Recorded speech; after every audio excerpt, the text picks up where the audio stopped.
नमस्कार दोस्तों, इस वीडियो में हम जानेंगे कि स्टीयरिंग व्हील को कैसे संभालते हैं। कई सारे ऐसे डाउट्स हैं लोगों के कि अपने हाथ को जब स्टीयरिंग व्हील पे हम रख रहे हैं तो क्या 10-2 के पोजीशन में रखें या 9-3 के पोजीशन में रखें। मैं आप लोग को दो टेक्निक्स जो स्टीयरिंग व्हील हैंडल करने के हैं, एक है पुश एंड पुल टेक्निक और दूसरा है move on to rotational steering. ये दोनों के बारे में बताऊंगा और आपको बताऊंगा कौन से ओकेशन में कौन सा टेक्निक सही है।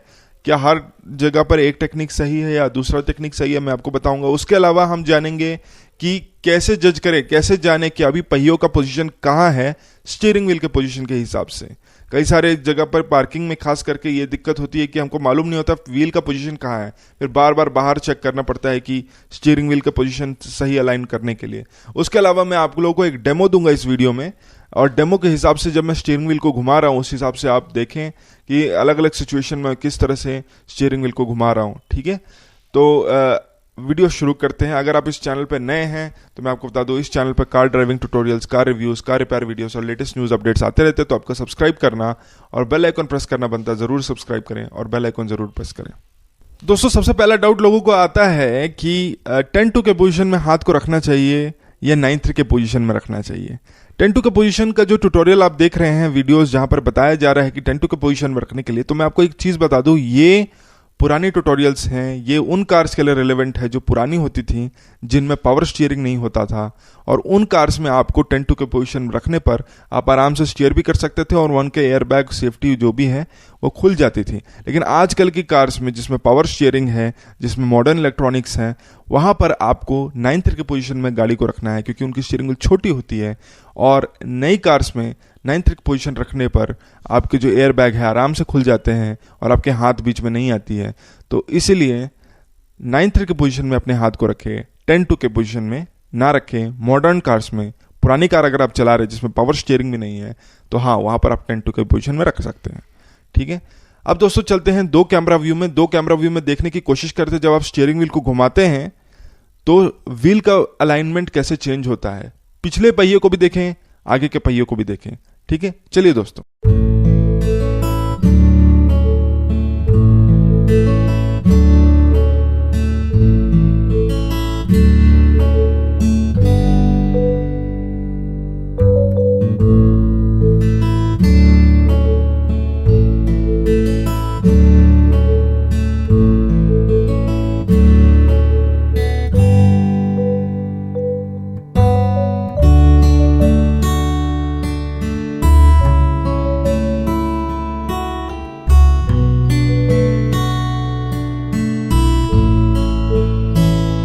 तो दोस्तों, दो कैमरा व्यू से आपको थोड़ा बहुत आइडिया हो गया होगा कि जिस तरह से जब आप स्टीयरिंग व्हील को घुमाते हैं तो पहियों को क्या असर पड़ता है, पहिए कैसे घूमते हैं।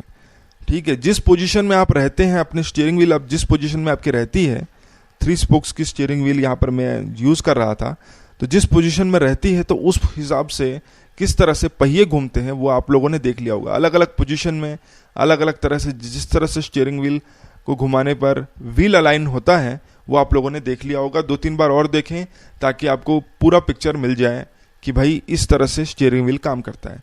लेकिन अब हम लोग बात करते हैं दो टेक्निक्स की जिसका इस्तेमाल किया जाता है स्टीयरिंग व्हील को कंट्रोल करने में, हैंडल करने में।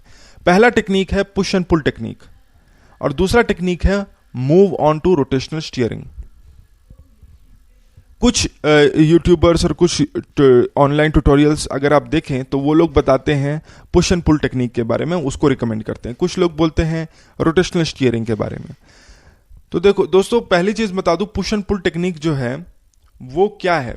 पुश एंड पुल टेक्निक आप स्क्रीन पे भी देख पा रहे होंगे। वो पुश एंड पुल टेक्निक वो टेक्निक है जिससे कि जिस डायरेक्शन में आपको गाड़ी को मूव करना है उस डायरेक्शन में आप स्टीयरिंग व्हील को पुश करते हैं, ठीक है, या पुल करते हैं। तो पुश करने के टाइम आप जैसे कि राइट साइड में आपको जाना है तो बस राइट साइड में आपको लेकर जाना होता है। इसमें क्रिस क्रॉस हाथ हो जाते हैं कभी कभी। ठीक है, तो ये कब आप इस्तेमाल करते हैं, ये तब आप इस्तेमाल करते हैं जब एयर बैग खुलने का कोई मिनिमम चांस होता है। ठीक है, वो कब होता है, आप ट्रैफिक में चला रहे हैं, सिटी में चला रहे हैं, ज़्यादा स्पीड पे आप चला नहीं सकते, तो क्रैश होने के चांसेस कम होते हैं। तो उस टाइम पर एयर बैग खुलने का सवाल नहीं उठता। आप जब हाईवे पे चला रहे हों तो वहाँ पर आपको वहाँ पर क्रिस क्रॉस हाथ हो जाए और एयर बैग खुल जाए तो आपके हाथ आपके मुंह पर लग सकते हैं। लेकिन जब ट्रैफिक में चला रहे हैं तो ऐसे चांसेस कम होते हैं। तो इसीलिए वहाँ पर मैं आपको बोलूँगा कि आप स्टार्टिंग जब गाड़ी सीख रहे हैं उस टाइम पर भी पुश एंड पुल टेक्निक आप यूज़ कर सकते हैं। जब आप यू टर्न ले रहे हैं, जब आप पार्किंग एरिया से निकल रहे हैं, ऐसी जगहों पे आपको ज़रूरी नहीं है फॉलो करना वो move on to rotational steering वाला मेथड, ठीक है। जब आप स्टार्टिंग में सीख भी रहे हैं उस टाइम पर भी आप ज़्यादा स्पीड में जाने नहीं वाले हैं, तो इसीलिए, और कोई और भी नहीं जा सकता है सिटी की ट्रैफिक में, कोई और कैसे ज़्यादा स्पीड में जाएगा, ठीक है ना। तो उस चांसेस में आप पुश एंड पुल टेक्निक इस्तेमाल कर सकते हैं। लेकिन जब आप रोटेशनल स्टीयरिंग आपको कैसे इस्तेमाल करना है, अगेन वो स्क्रीन पे आपको देख पा रहे होंगे। तो किस तरह से रोटेशनल स्टीयरिंग इस्तेमाल करना है वो मैं आपको बताता हूँ। रोटेशनल स्टीयरिंग आपको क्या करना होता है, आपको दोनों हाथों को ऊपर 12 के पोजीशन में गाड़ी को लेकर आके फिर आपको टर्न करना होता है। इसमें आपको एग्जैक्ट आइडिया भी होता है कि फिलहाल अभी स्टीयरिंग व्हील का पोजीशन क्या है। कई बार ऐसा होता है हम भूल जाते हैं ये क्या है पोजीशन अभी, तो वो ये वाले मेथड अगर आप फॉलो करें तो आपको एग्जैक्ट आइडिया होता है कितनी डिग्री मैंने ये स्टीयरिंग व्हील को घुमाया है, ठीक है। अगर आप इसका हैबिट लगाएं तो आपको याद हो जाएगा। तो मैं आपको बताऊं, ये जो होता है टेक्निक वो जनरली हाईवे के लिए, ठीक है, जब आपको काफ़ी लंबे टर्न्स नहीं लेने होते और हर एक टर्न बहुत क्रूशियल होता है, वहाँ पर आप देखें तो आपको ये जो टेक्निक है move on to rotational steering वो आपको इस्तेमाल करना है। हल्के फुल्के टर्न्स के लिए जो आपको ट्रैफिक में नहीं, हाईवे पे आप जो इस्तेमाल करते हैं वहाँ पर आपको move on to rotational steering इस्तेमाल करना होता है। लेकिन ट्रैफिक के कंडीशंस में आपको पुश एंड पुल टेक्निक इस्तेमाल करना होता है, ठीक है। तो ये जो है मैंने दोनों मेथड के बारे में बताया, दोनों टेक्निक्स के बारे में बताया आपको, ठीक है। तो अब जानते हैं कि कैसे जाने कि व्हील का अलाइनमेंट क्या है स्टीयरिंग व्हील के पोजीशन से, ठीक है। स्टीयरिंग व्हील आपको दिख रहा है, 3 स्पोक्स का स्टीयरिंग व्हील है आपका, तो उसके हिसाब से कैसे जाने कि अभी व्हील किस तरफ है, किस तरफ अलाइंड है। कई बार गाड़ी पार्क करने के बाद हमको याद आता है कि भाई अब व्हील को सीधा करना है, वो सीधा करने के लिए आपको मालूम नहीं होता कि अभी किस अलाइनमेंट में है, कहाँ पर है आपका स्टीयरिंग व्हील। तो उसके लिए आप देखते रहिए, आपको ये भी मालूम चलेगा। मैं आप लोगों को बताना चाहता हूं कि स्टीयरिंग व्हील का पोजीशन से कैसे जज करें कि व्हील का पोजीशन अभी फिलहाल क्या है, ठीक है। यानी कि आप जब पार्क कर देते हैं गाड़ी या फिर कहीं पर रुक जाते हैं, आप भूल जाते हैं कि फिलहाल अभी कहाँ पोजीशन है स्टीयरिंग व्हील का और उसके हिसाब से व्हील का। तो वो मैं इस वीडियो में यहाँ पर क्लैरिफाई करना चाहता हूँ। तो आप देखें कि पहली चीज जो है, अगर ये बीच में यहाँ पर 3 पोजीशंस दिए गए हैं, ठीक है ना, ये 3 स्पोक्स स्टीयरिंग व्हील है, ठीक है, 3 spokes, okay, 1 spoke, 2 spoke, 3 spoke, 3 spoke का स्टीयरिंग व्हील है। तो यहाँ पर अगर आप देखें तो ये जो पार्ट है वो एकदम नीचे है, ठीक है ना। तो ये नॉर्मल पोजीशन में है अभी, यानी कि ये बीच में है। ऐसा पोजीशन जबकि ये यहाँ पर हो और ये नीचे की ओर हो, वो सिर्फ 2 टाइम होता है, 3 टाइम होते हैं, ठीक है। वो 3 टाइम कौन कौन से हैं? पहला तो ये, जैसे कि जब व्हील एकदम स्ट्रेट है तब ऐसा पोजीशन में होता है गाड़ी, ठीक है। दूसरा, आप रोटेट करते हैं तब होता है। तो देखिए, अभी देखिए स्टीयरिंग व्हील कितना घूमता है उसके हिसाब से देखते हैं। तो देखिए अभी मैं घुमा रहा हूं और इसका 3 स्पोक का पोजीशन देखिए। अब यहां पर एक और बार ऐसा होगा, लेकिन अब देखिए मैं थोड़ा और एक्सटेंड करूंगा तो यहां तक ये जाता है, ठीक है। तो अगर आपको लग रहा है आप थोड़ा सा राइट में हैं और ये बीच में ऐसा पोजीशन में हो, तो आप समझ जाइए कि न्यूट्रल में नहीं है, अभी फिलहाल एक और राउंड लेना है आपको, यानी कि अब व्हील के पोजीशन में आ गया, सेंटर के पोजीशन में, ठीक है।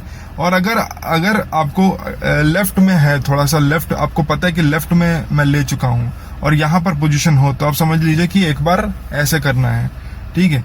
तो इस तरह से आप स्टीयरिंग व्हील का पोजीशन समझ सकते हैं कि व्हील कहाँ अलाइंड है। तो अभी न्यूट्रल में है, ठीक है।